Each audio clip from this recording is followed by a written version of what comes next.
My name is Lynanne Gutierrez. I'm the Policy Director and Legal Counsel at Groundwork, Ohio. Groundwork's the state early childhood advocacy organization committed to advancing early learning and healthy development strategies during the prenatal to age 5 period of life.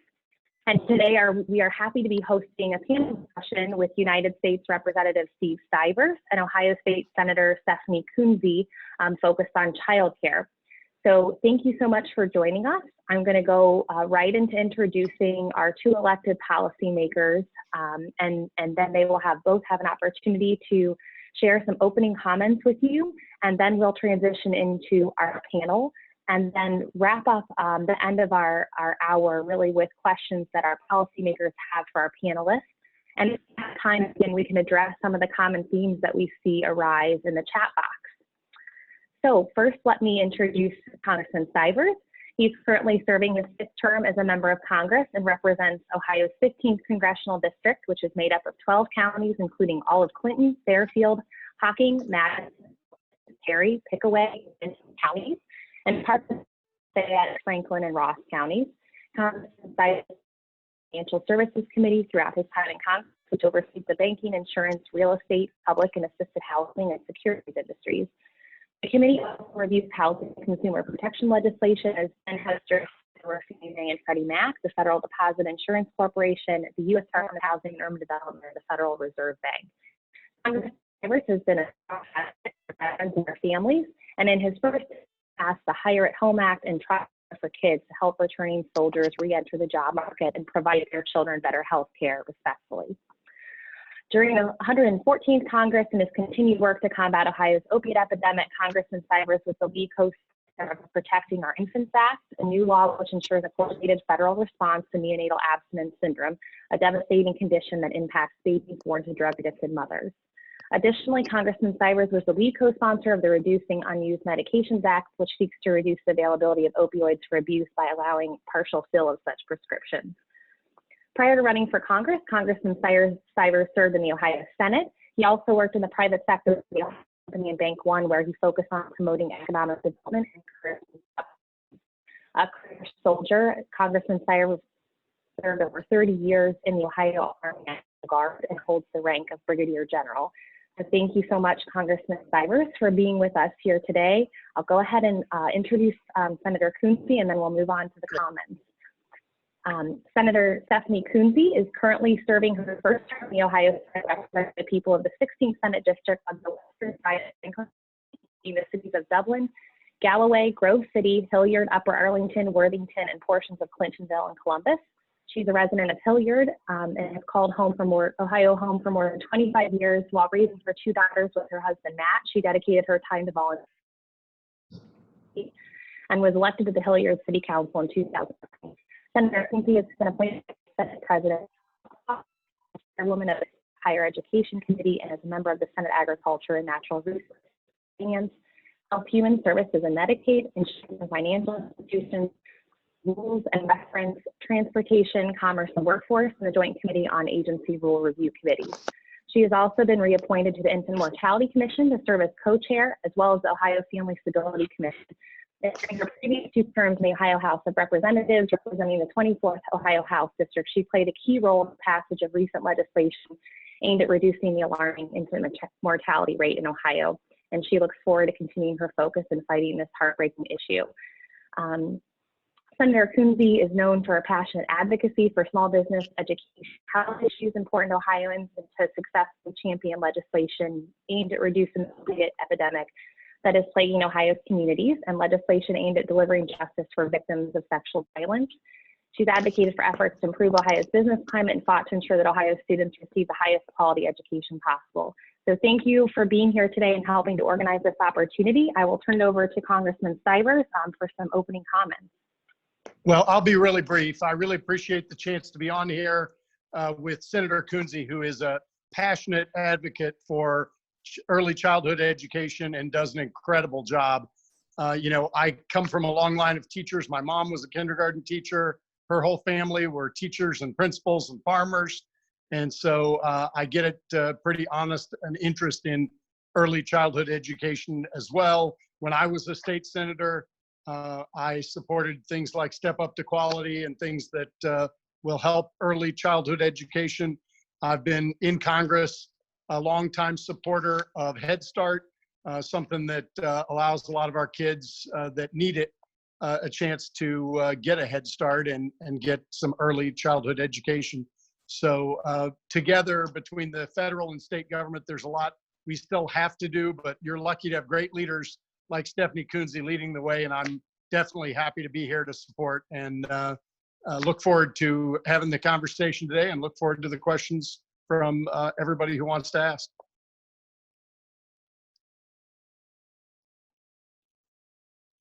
You're muted.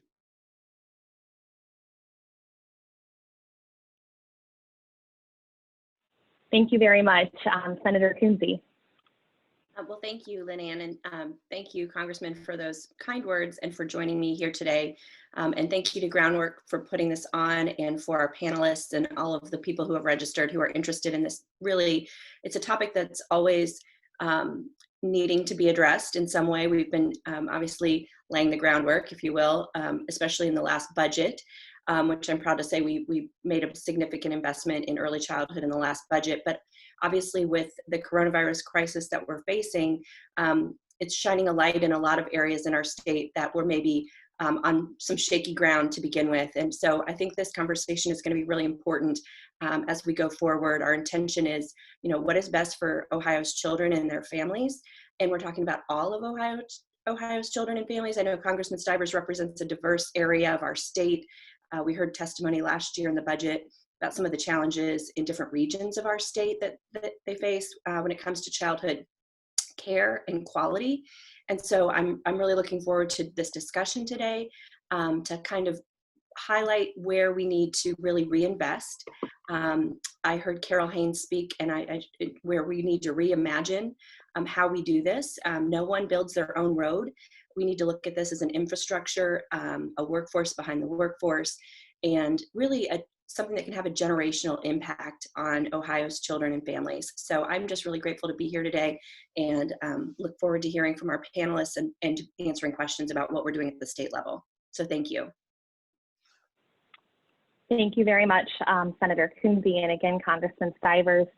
I'm going to open up and set the tone for the panel, and then I'm going to hand it over to your constituents to tell you their experience, because they are really doing the heroic work on the ground during this time.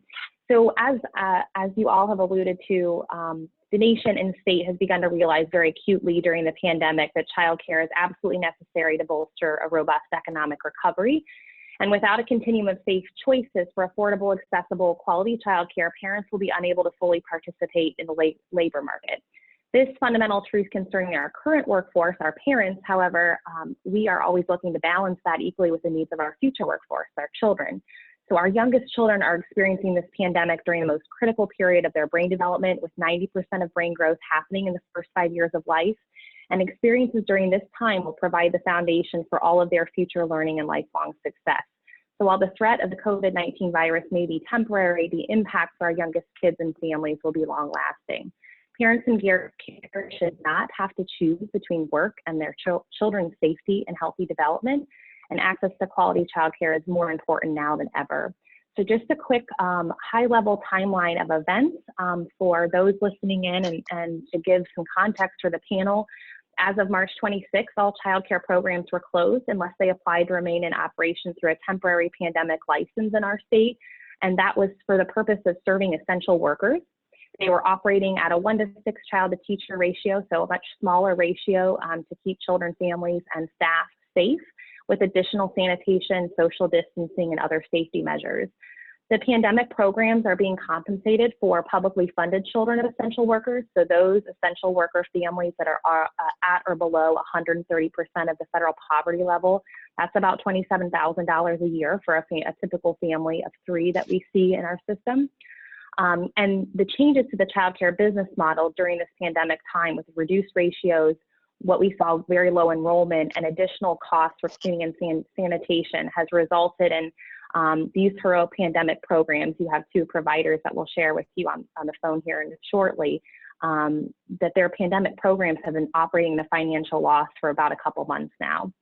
And in terms of capacity, typically pre-pandemic, our state serves about 117,000 children in publicly funded childcare. Under pandemic care, we're only serving about 25,000 children, of which only 65% are publicly funded. Governor DeWine announced that childcare will be reopening on May 31st, so Sunday. So most programs will open Monday if they're choosing to reopen, and some of them have also kind of staged out when they may open in the future based upon their financial position, and many will choose to close and will not reopen at this point. So many of the safety, social distancing, and sanitation policies will continue that we saw during pandemic care. And perhaps most dramatic in terms of operation costs is that while that 1-to-6 ratio has been relaxed somewhat, we are not returning to pandemic ratios at this time. We feel really fortunate to have a governor that has prioritized the health and safety of children, families, the child care workforce during this time, and has made an ongoing commitment to decisions based on the best evidence. And where the medical science and data doesn't exist, he's undertaking a study to determine the prevalence of spread in childcare. These wise and prudent choices, however, have an acute impact on the childcare industry and require financial backing to stave off massive capacity loss and stabilize our system. Prior to the pandemic, childcare has always operated on thin margins without many programmatic efficiencies to take advantage of, and relying on a professional staff who's paid on average between $10 and $11 an hour. So lower staff to teacher ratios across the board means more staff, less children, and less overall capacity or enrollment based on the physical facility. So how many classrooms they have to utilize is limiting their capacity. These limits on class size and new adult to child ratio means programs will have to reduce their capacity by 30 to 50%, and any efficiency has really been lost, leaving little to no area for budget cuts. The gap between pre-pandemic rates in terms of what they may have been receiving from the state or private pay families and the new costs of operations is vast. In terms of spending on childcare, the only additional money that has come to the state to support childcare, for which we're very grateful, is through the third federal stimulus package, the CARES Act, which dedicated $3.5 billion nationally for one-time money through the Child Care Development Block Grant. Ohio received $117 million from this money. And our understanding is that about half of that money went to the cost of providing that pandemic care to essential workers during the closure. And the remaining $60 million, the governor announced, will go to a grant program to support public and private child care providers' operational costs under the new regulations. Given that we spend about $14.5 million typically each week on publicly funded child care, that $60 million is just not enough. It's not going to get us very far. The $60 million grant program that many of the listeners on the call are anticipating the details of, it's going to provide a tourniquet for programs at best. And it's for those programs to determine it's both safe and financially feasible for them to reopen for a finite period of time. It's not enough to cover the full gap between pre-pandemic rates and new costs of operations, and it's only going to last 30 to 60 days. So from Groundwork Ohio's perspective and our network of stakeholders, Ohio needs to focus policy and funding towards ensuring an adequate supply of childcare so families can return to work and children's healthy development can be supported. We are all very concerned about a loss of capacity. The Center for American Progress estimates that 45% of our childcare capacity slots, both public and private, are at risk of being lost. And this massive supply loss and the increase of private pay childcare rates is really imminent as we anticipate opening next week. So the panelists who are doing the heroic work in your districts are a testament to both the essential nature of childcare and the grave threats our system faces. As you listen to them, we ask that you consider how at the state level we can support you in protecting childcare investments, but in recognition that the state has limited tools, how we can support you at the federal level in getting Congress to make a substantial investment to support Child Care Ohio. We believe it's going to take a national investment of $50 billion, for which Ohio would receive $1.67 billion. We have been advocating for this investment in the fourth federal stimulus package, the HEROES Act. The House passed a bill only includes $7 billion, and since then, Congresswoman Rosa DeLauro from Connecticut has introduced the Child Care Essential Act, a standalone bill which also advances this investment. So now I'm going to just quickly introduce the panelists and hand it over to Eric. Eric, our first panelist is Eric Karolak. He's CEO of Action for Children. Then we'll hear from Barb Haxton, who heads up the Ohio Head Start Association. Then we'll hear from Haynes, who's owner and director of Kiddie Academy, and Don Blalock, who is the operations manager at Little Miracles. So please, Eric, I'm going to hand it over to you now for your comments. Thank you, Lynanne, and thank you, Congressman Stivers and Senator Kunze, for your attention this morning. This is an important issue, I assure you, for your constituents in our district. This morning, I want to tell you a little bit about Action for Children, share a really basic observation about childcare, and then also share some observations we've experienced in Central Ohio with pandemic childcare over the last couple of months. So basically, Action for Children is the child care resource and referral agency for Central Ohio. Since 1972, we have been providing services to the 7 counties that surround Columbus. And that means that each year we reach about 9,000 parents and early childhood educators and at least 50,000 children through a variety of programs. So information referral to help parents find childcare, especially important in this pandemic period, to home visiting, parent coaching, and of course our work with early childhood professionals and the technical assistance and quality coaching work we do with childcare programs. Next slide, please. The basic message about childcare that I want to share is that childcare is essential. The pandemic has revealed that, to the point Senator Kunze made earlier about things coming up as a result of the pandemic. Childcare is essential. It's not just another business. It's a vital infrastructure like roads and schools. The early childhood workforce is the workforce that all the rest of the workforce relies on, depends on to be able to go to work. And as Lynanne mentioned, experts are estimating that the pandemic is also will potentially cause the loss of as much as 45% of childcare in Ohio permanently. So childcare is essential, and right now childcare is endangered. Next slide, please. When the pandemic hit in Central Ohio, around the country, and in Ohio in particular, childcare classrooms and centers were closed. Closure was ordered. You saw that in Lynanne's intro. In Central Ohio, we estimate that means about 11,000, as much as, I should say, 11,700 individuals went without work when their programs were shuttered. Now, childcare continued. Programs remaining open were able to serve essential families under that license, that temporary pandemic childcare license Lynanne mentioned, but that ends this weekend. And what will continue going forward, though, are those necessary changes to the adult-child ratios and the group size, the cleaning and disease prevention requirements that are part of the new regulations. And so in some ways, what's ahead is that all childcare providers, those reopening and returning to serve all families that can afford childcare, all childcare providers will now become, in a way, temporary pandemic childcare providers. The next 2 slides share some of the observations we've seen in working with childcare programs, hundreds of them over the last couple of months in this pandemic era, and which were released in a brief that we shared earlier this morning. First, it should be celebrated, really, that 1/3 of providers in the Central Ohio region stepped up to serve essential workers. Those that did were from 3 groups disproportionately. They were programs that were participating in the publicly funded childcare program of the state.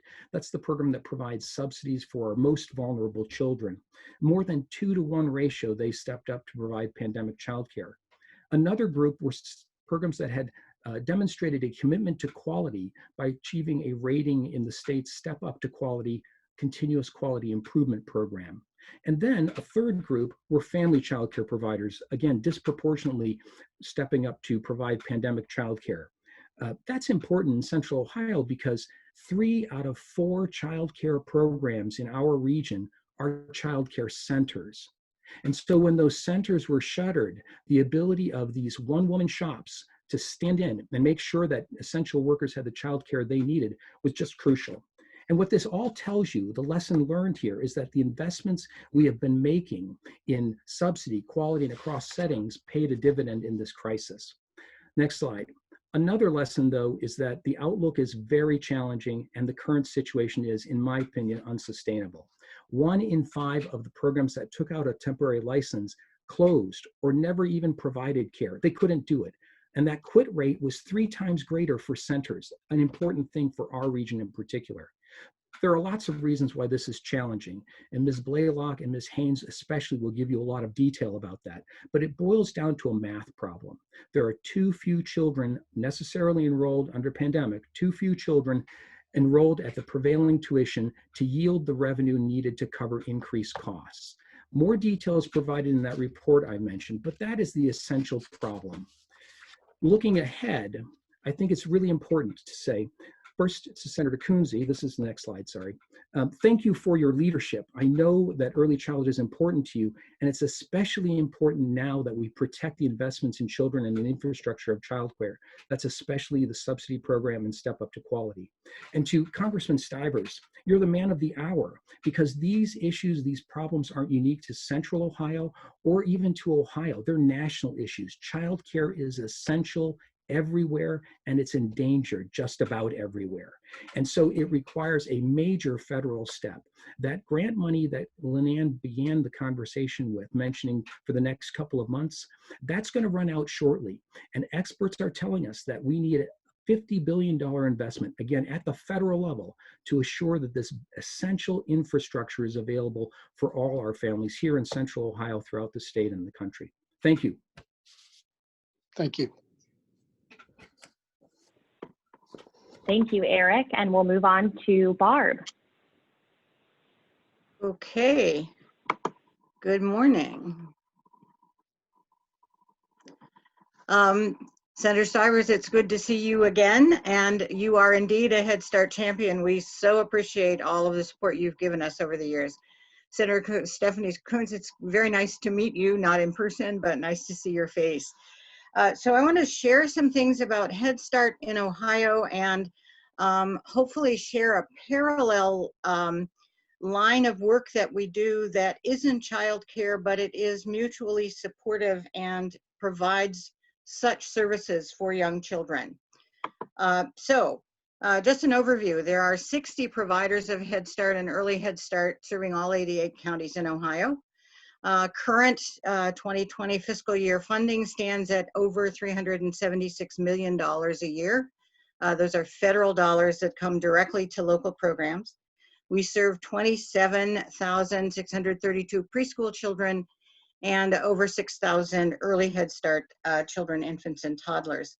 And of those, 1,366 children are in early Head Start child care partnership arrangements, where a local Head Start program will contract with a local child care provider to provide child care while we then overlay Head Start services for those children. We also serve over 4,700 children with disabilities in Head Start programs in partnership with the local departments of education and local school districts. Next slide. So grantees in Ohio partner with ODGFS and also serve publicly funded child care children to over 3,000 children. So there are Head Start programs, including Franklin County, who provide child care services as well as Head Start. 11 grantees serve those 1,300 infants, and 28 grantees partner with the Department of Education and serve over 3,000 children in public school preschool. Next slide. Hopefully we would like you to understand that Head Start programs in Ohio serve a major population of children at risk. We provide intervention services that are unique to Head Start. We are not childcare. Head Start is considerably more than childcare, and those of you who know the program know this. It serves to provide a major support system and a foundation for education for the most vulnerable children in our state. We also are a 2-generational program, in some cases 3- and 4-generational program, serving their families. So both programs, Head Start and Child, have a very unique and meaningful purpose in both Ohio and across the nation. We just celebrated our 55th birthday. The program has survived 10 different administrations. I counted them, and I've been around for all 10. and 8 congressional reauthorizations, and there are a wide range of reasons for the success of this program. Next slide. So these reasons include the comprehensive services that are part of Head Start's offerings. We ensure the health, nutrition, education, well-being of these children, mental health as well. The intensive 2-generation approach that Head Start takes. The compassionate partnership that gets developed between parents and staff.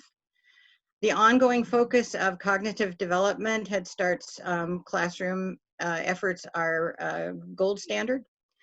And the commitment and belief to the program. You will not ever talk to a Head Start staff person or a Head Start parent that doesn't believe in the program.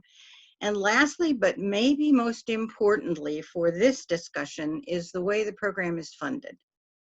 We are federal to local, and we like that, but we are also grant-based funded, so that our local programs can have a budget. The budget is dependable. We know in advance that we can afford to give our staff a raise next year, and we do not have to depend on whether or not there's a flu epidemic for children. During this pandemic, Head Start programs closed at the same time child care closed with the governor's edict, but Head Start staff continued to work. They were paid. They have made visits to driveways. They have included taking materials to children. We have continued to work with families. So a Head Start staff person was able to rely on their Head Start budget and their Head Start management system. So if there's any lesson to be learned from the success of Head Start, it has greatly to do with the supports we get from the federal government and years back from the state of Ohio. We continue to work in partnership, in deep partnership with all of the other early childhood providers in the state.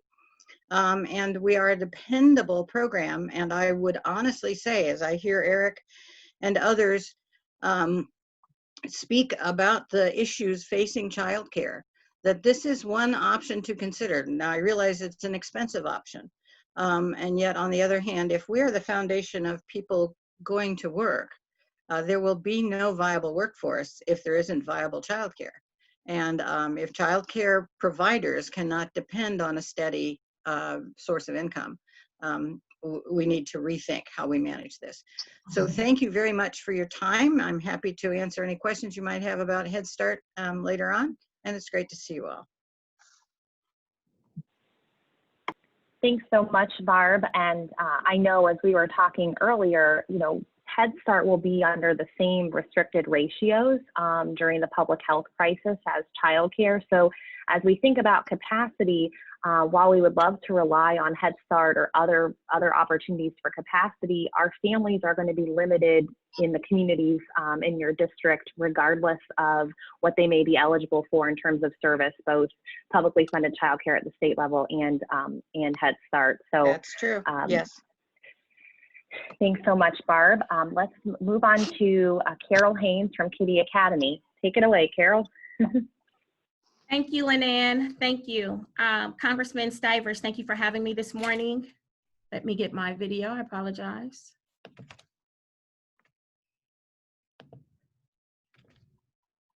There we go. I apologize. Thank you for having me this morning, Congressman Stivers and Senator Kunze.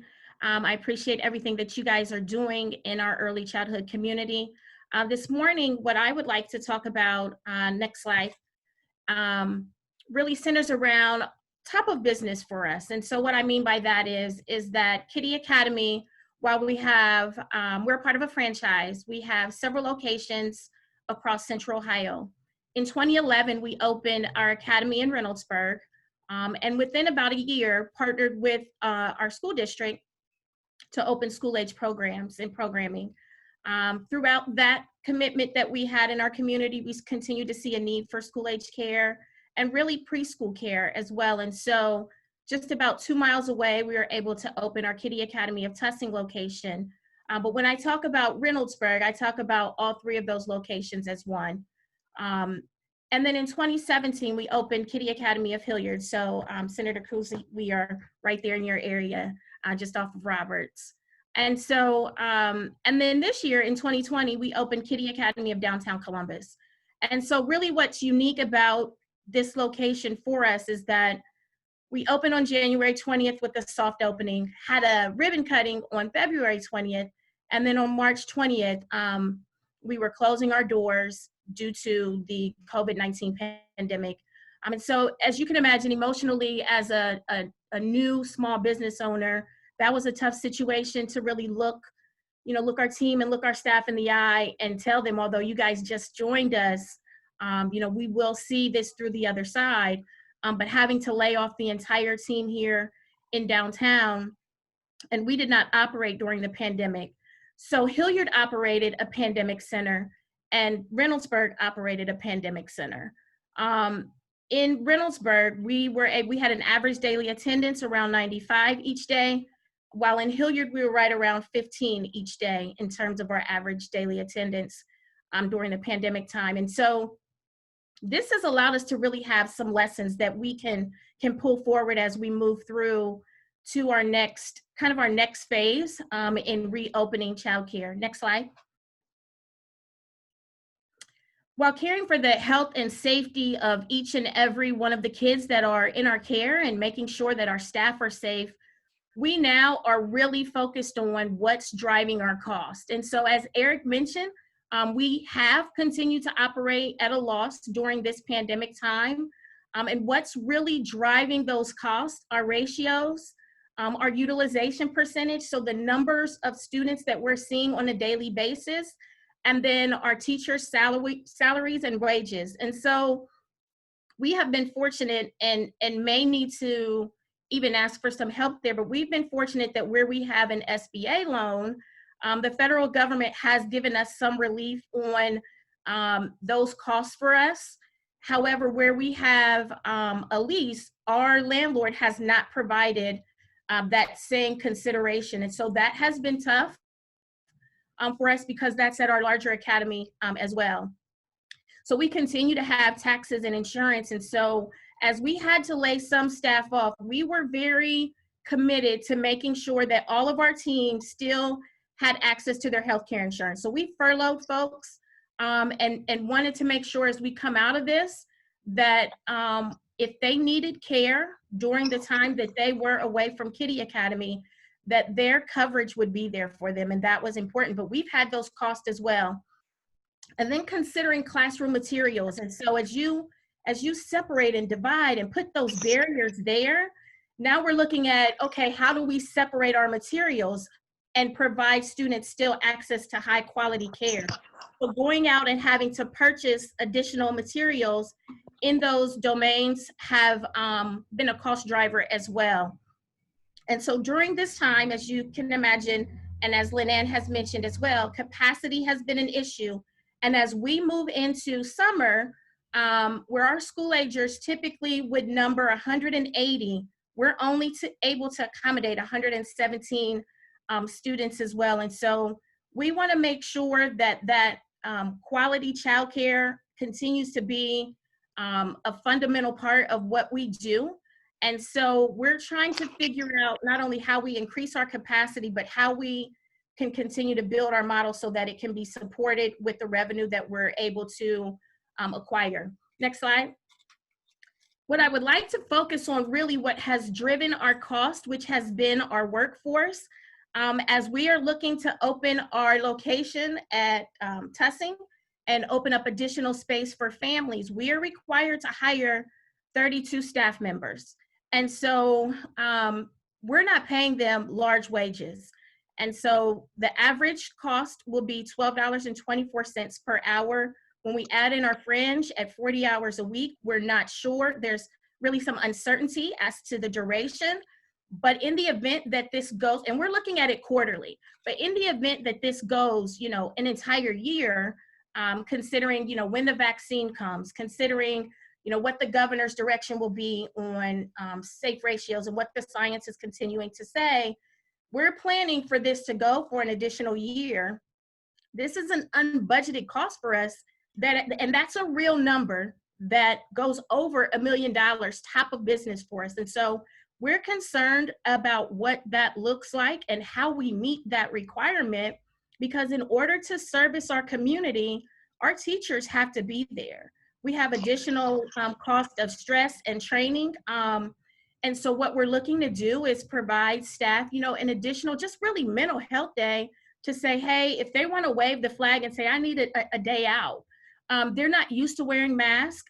It's a difficult thing to do and consider, but that's what we need to do to keep kids safe. But we also have to make sure that they're getting additional breaks and that we have coverage for that as well. And so that goes into that cost, and that number also includes the staff that it's going to take for us to be able to do curbside pickup and drop off throughout the day at both sites. And so we're trying to take everything into consideration that's really impacting our workforce. Next slide. As we move into this, we also know that we've got to restore caregiver confidence. And so when you look at this on the left are our web visits, and on the right, you're looking at our inquiries top of business. So this is all 3 locations, both downtown, Hilliard, and Reynoldsburg. And so in February, we had 8,000 web visits. But as you can see there, in April, we were right around 700 for all of our website visits. And so families weren't thinking about childcare, but now they are. And so we've got to restore that confidence and ensure that they know what we are doing to keep their students safe, to keep them safe as well. So next slide. This also leads me to just where I'm really passionate about, and that is centered around PPE and making sure that staff have the equipment that they need to keep themselves and kids safe. And so what I am really heavy on is that I think that we'll be able to gather the supplies to get started, but we've got to put a sustainability plan in place. If you imagine, I as a teacher take care of infants and they cough, we're talking, we're breathing, all of those things happen, droplets occur, they sneeze. But if we are not protecting the staff and the students by ensuring that they have PPE, we're not providing the best care and environment possible. And so I know that there's really, I don't want to say a disconnect, so to speak, but maybe a divide about who's responsible for that cost of PPE. But I think that across this entire state, that we have to make sure that PPE is available, sourced, and some supplement for the cost of those items across the entire state as well. And so as we move forward, I think it's going to be important to kind of reimagine how we provide these items to our team and to our staff. Next slide, please. One of the things that I want to make sure that I just note is that you can reach out to me anytime. And as always, I thank you for your continued support of early childhood. We're going to continue to focus really on the safety and welfare and education of the children that are in our care. And again, Congressman Stivers and Senator Kunze, I thank you for your time and attention to this matter and everything that you've dedicated to early childhood and continue to dedicate. Thank you. Good job, Carol. Thank you. Thanks, Carol. And now we'll hear from Dawn.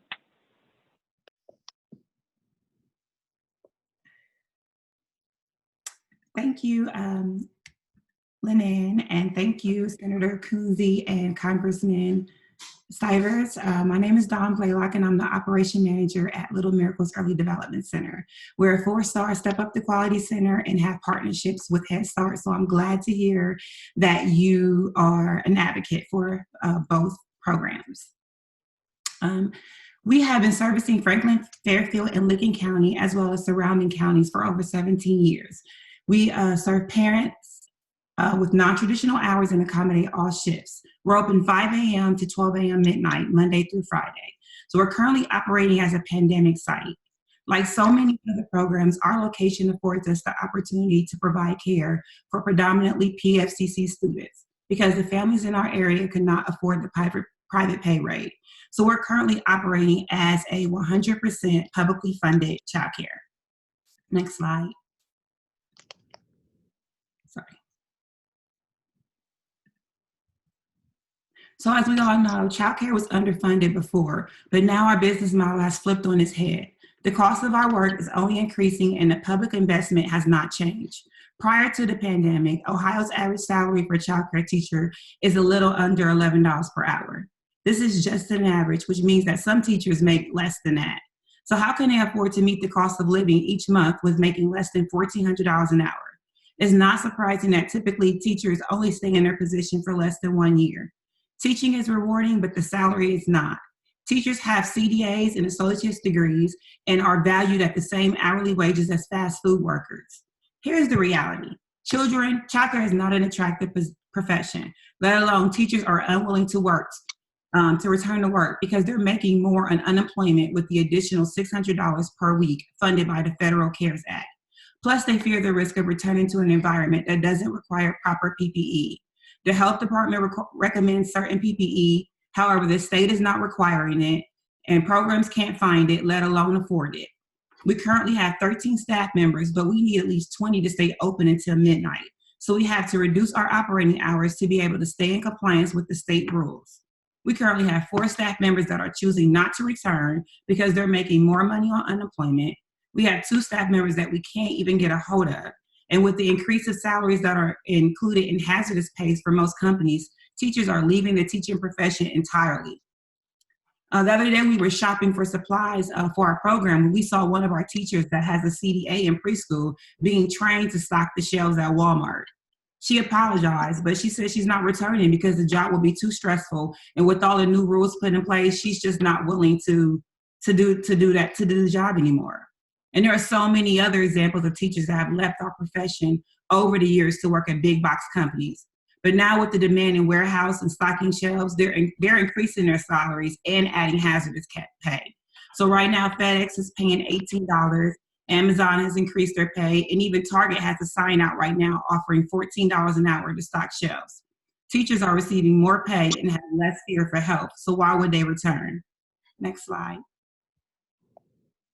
So now we're asking teachers to return to work for less pay than they're getting from unemployment and work in a risky environment. We're checking the temperatures at the door and periodically throughout the day to ensure our families are safe and our staff are safe. But teachers have stressed their fears of parents faced with pressure of returning to work and dropping their children off knowing that their child is not well. Healthy development has been put on a pause. Teachers will come back working harder, reteaching skills that students have developed prior to pandemic, such as letter and number recognition, writing, and we even have to start potty training all over. Our children face new challenges coming back. When they return, they will see curtains and dividers and teachers wearing masks. Our programs will not look the same as they did when they left, and that's scary. These students have been home with parents or siblings and now will face separation anxiety.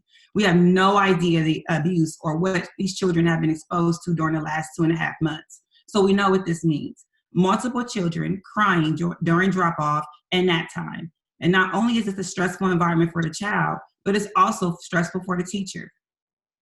Next slide.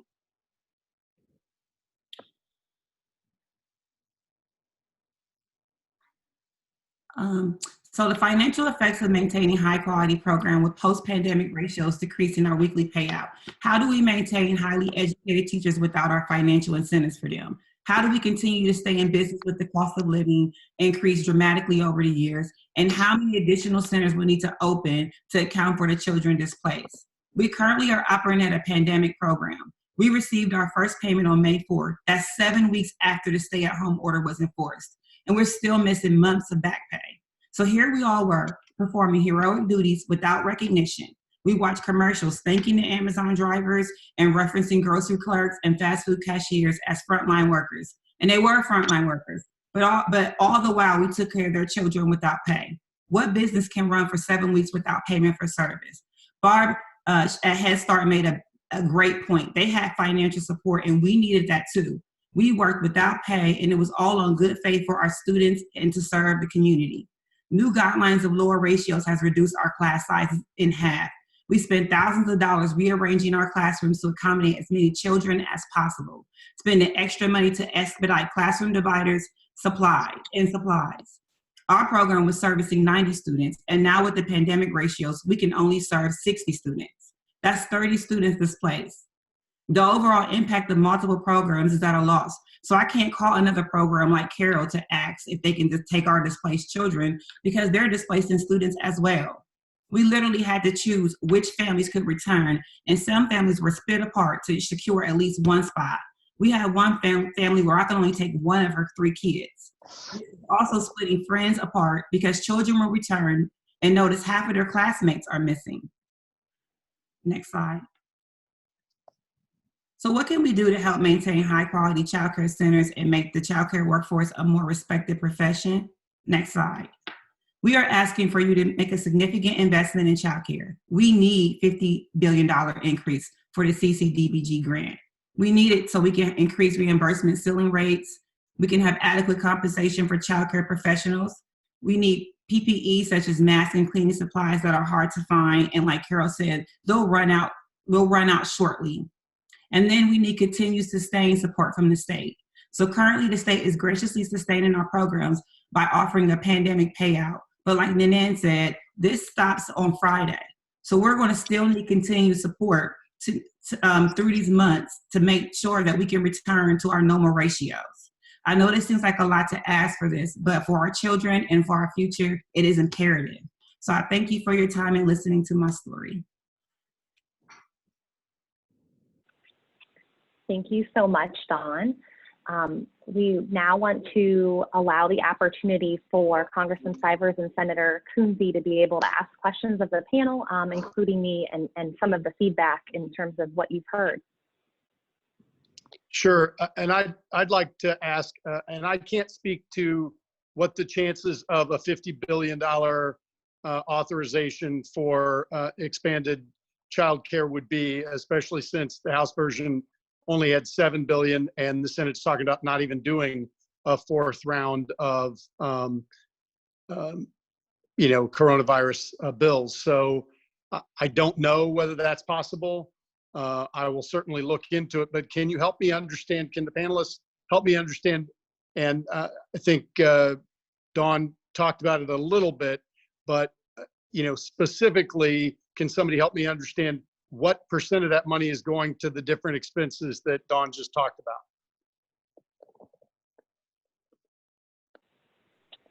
Sure. So I think you're looking at the kind of what is the cost model for the new business operation. Where does the where does the $50 billion go? And assume that in January, or maybe even, let's say in September, the governor eases the ratios a bit, and then after there's a vaccine in January, February, they go back to normal. How does that change the cost model? Sure.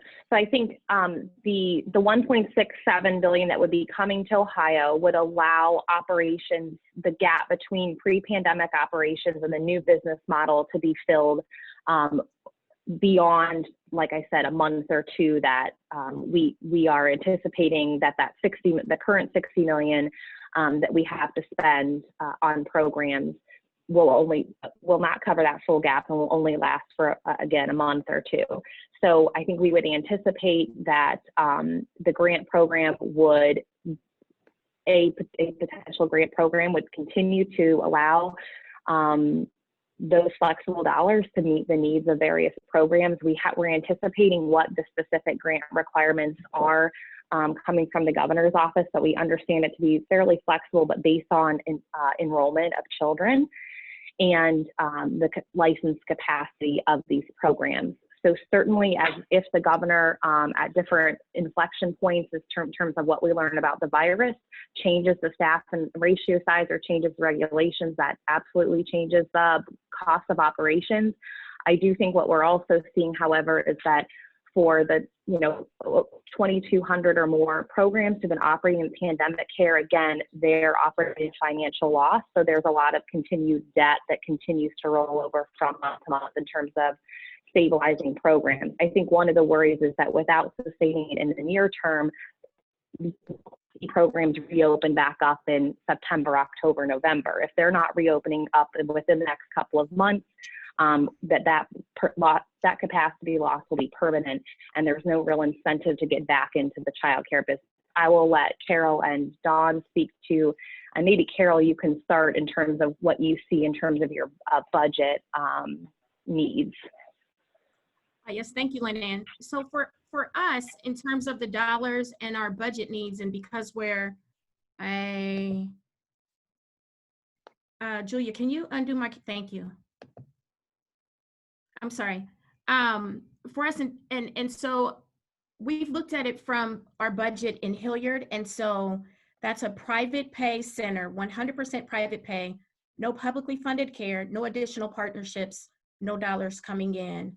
And so we have looked at the model from the 1-to-6 ratio that we've currently operated on, the 1-to-9, primarily that's suggested for preschool and school age as well. And we've taken that same model and looked at Reynoldsburg.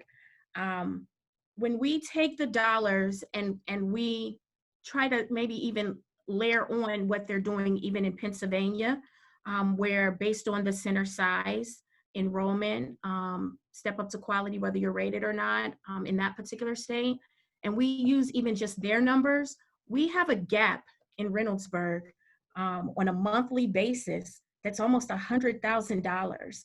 And so we're unable to sustain that.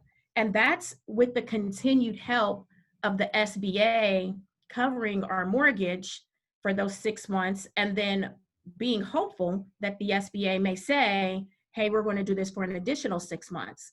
If you layer in our cost to cover our mortgage, that number and that gap becomes somewhat greater.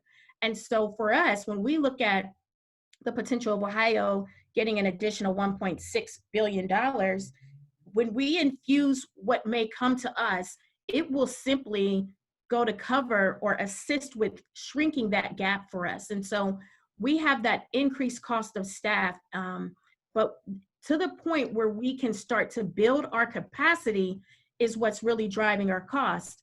But we can't continue to also ask our staff to work for wages that still qualify them for food stamps. And so, the only coping mechanism that, one could come up with to try and make that equation work is to start to look to pay folks $9.50 or $10 an hour, which isn't really a fair wage to them, especially for the work that they're doing, with our families. And so we've got to continue to be able to provide folks really a prevailing wage, one that they can take care of their families on.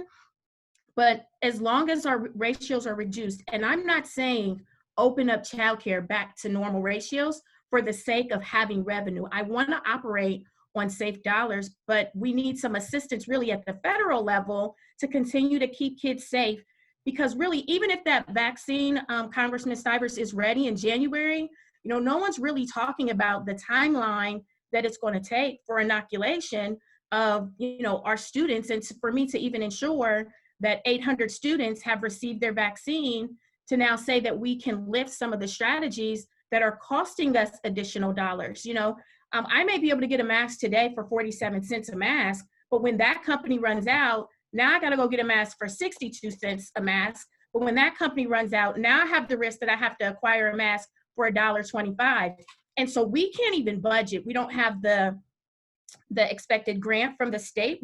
There's no transparency as to what that's going to look like. While we're very gracious that it's being discussed, as a business owner, I can't budget because I don't know what's coming. That uncertainty makes it difficult. I can't even budget for PPE because the supply chain isn't stable enough to say that I'll always be able to get that. So that's kind of where our dollars would be spent. Thank you. I think for our dollars, mainly it's just the staff. And everybody knows Eric, Lynanne, they know I am an advocate for childcare pay. Right now, we have to hire more staff, and we don't have the money to fund it because our ratios have dropped. We are looking at now our teachers are not getting raises this year. Who knows what'll happen next year? And the reality is, like I stated before, their wage parity is to a fast food worker, and they're doing all of this hard work. And so I think that the biggest thing that we need to really focus on is that we were already underfunded, and now we are put in this pandemic where we basically are just kind of at a loss. Like Carol said, we can't really plan for anything because we don't really know. We're living on moment by moment of rules changing. We're spending so much money to get ready for Monday morning, and we don't have a clue who's going to show up and if they're going to be well or not. And so I think that's the biggest thing for us, is just making sure that we maintain our staff and we don't lose them to big box companies like Amazon. You know, I lost a 57-year-old woman to FedEx. She worked for me for 8 years. We lovingly called her Nana. Who wants their Nana to work in a warehouse at 3 o'clock at night? And so, or 3 o'clock in the morning. And that's the reality of what is happening with our teachers. So we need to maintain and sustain our teachers during this time. Thank you, Carol and Don. Lynanne, if I could just add one thing, these aren't unique circumstances, these two providers. My agency's been supporting providers for decades. And in this cycle, among the things we are doing is sourcing material. I feel like a miniature Amazon trying to find things to support providers. And I know what they are doing in part is going from store to store, trying to get first in line or be able to buy more than what a family could so they can have the materials they need for their centers. So I think it's one thing to consider as we look ahead to the future is somehow making childcare providers first in line, so to speak, give them some preference in terms of access to supplies and also to testing when that becomes available. That'll be very important to address the concern Dawn raised about parents and their expectations and concerns about returning to childcare. Those would be two constructive steps we could take. Thanks, Eric, and you remind me of a story we heard from Vinton County, from family. We haven't talked a lot about family childcare, but they have been the backbone of a lot of our pandemic care because they're a really safe environment naturally with their ratios, their in-home care. And in Vinton County, where you have one grocery store, the limits on the food, that we've had childcare providers having to travel to 6 and 7 stores to find food and cleaning supplies and milk for their babies, and so I wanted to share that in terms of that family childcare piece and really what staff work is looking like right now. Senator Kunze, do you have? I know we're tight on time, but I want to make sure that you have an opportunity to answer a question, and we'll hang on as long as you all are able, but want to be respectful of your time. Thank you so much, Lynanne, and Carol and Dawn and Eric and Barbara. Thank you for sharing your story, because I think the more that we can gather information from what's really happening on the ground.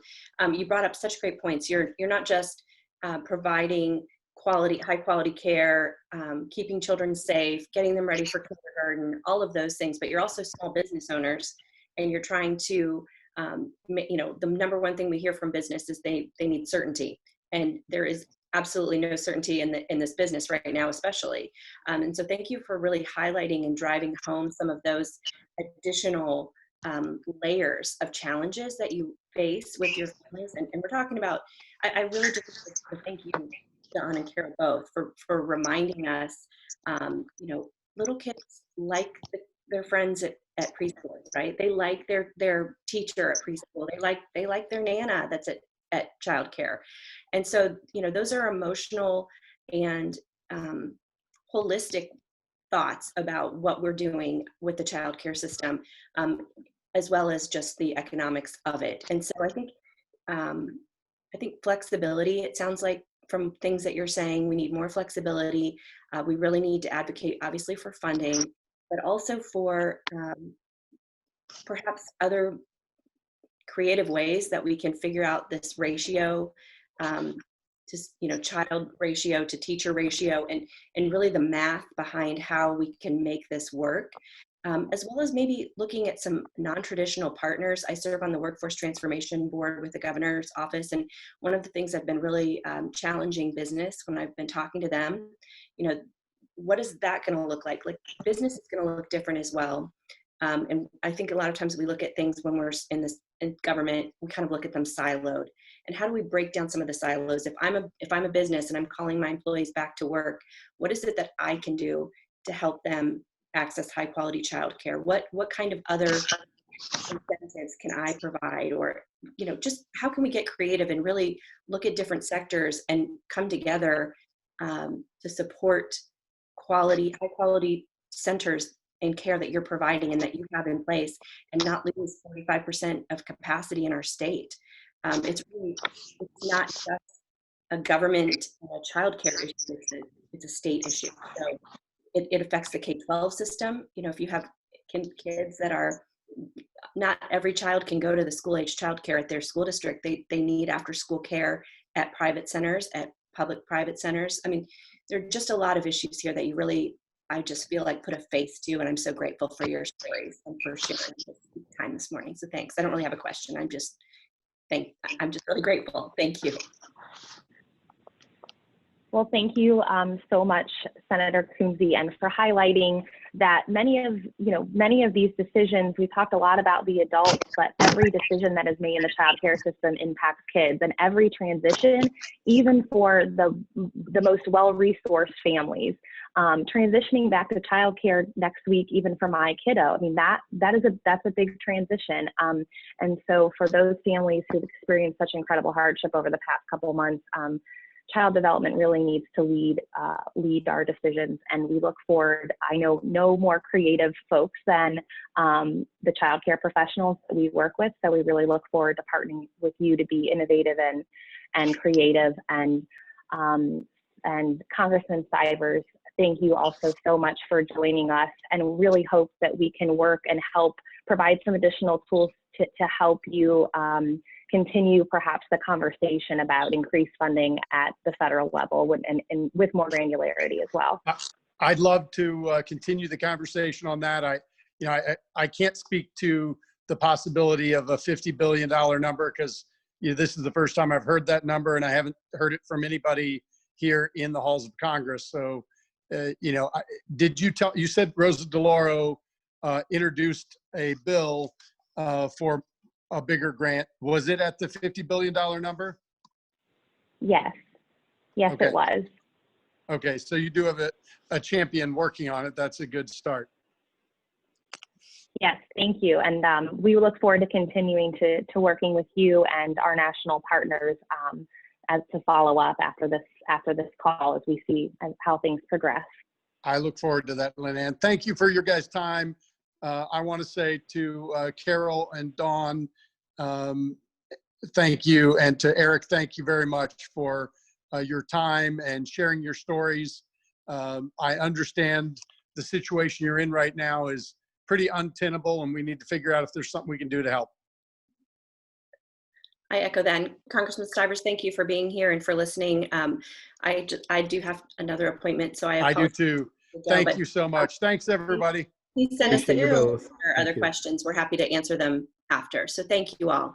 All right. Thanks. Thank you. Thank you very much. As our panelists jump off, just a reminder, we will share the chat box with folks, with our panelists, so that our policymakers have a chance to review what you have shared with us. Please continue to use us as a resource for childcare. You are likely getting our updates if you're on this call, but please engage with us. We have weekly advocacy tools for you to engage with us with federal policymakers like Congressman Stivers and our state policymakers like Senator Kunze. Feel free to contact me directly if you have any questions. You'll receive a recording of the webinar this afternoon, and you see the link in the chat box where it will also be available on the website. Thank you, and enjoy the rest of your day. Good job, guys. Bye. Bye.